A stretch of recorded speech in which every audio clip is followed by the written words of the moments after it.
Kuncinya sebetulnya satu, akan lebih baik kalau orang tua bisa membangun atmosfer komunikasi yang terbuka sama anak. Dan ini kan nggak bisa tiba-tiba ya, nggak bisa pas udah gede terus baru, ayo dong cerita, nggak bisa gitu. Pasti anaknya juga akan risih kalau tidak dibiasakan. Sehingga atmosfer komunikasi inilah yang perlu dibangun, terlepas dari edukasi tentang organ seksualnya, kesehatan reproduksinya gitu, terlepas dari itu. Tapi bagaimana kebiasaan ngobrol, kebiasaan cerita, kebiasaan mau berbagi, mau jujur, itu yang perlu dibangun supaya ketika mulai masuk ke pembahasan-pembahasan yang lebih sensitif kayak gini, orang tua juga jadinya lebih punya jalan. Karena sebenarnya gini, kalau mau dikontrol 100% gitu ya hidup anaknya, akan ada juga titik di mana orang tua nggak bisa kontrol. Misalnya, ketika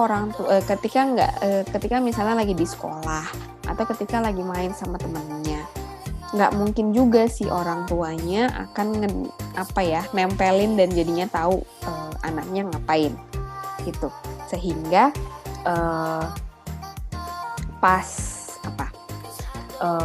supaya terhindar dari konten-konten ini, ya makanya pembicaraan atau edukasi dari orang tua khususnya itu juga jadinya perlu.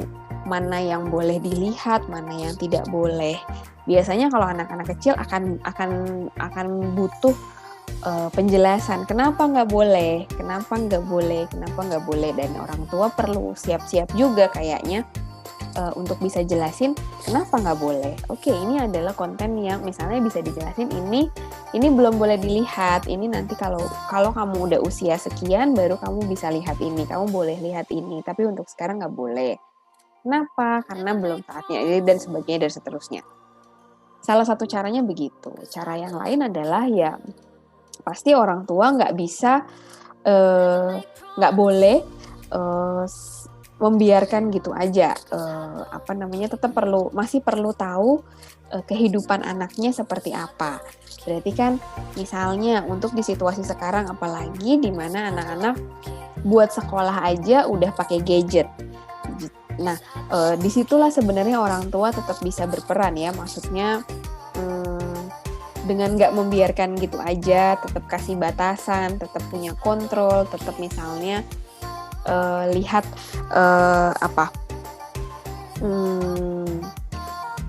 diatur browsernya, dibatasi untuk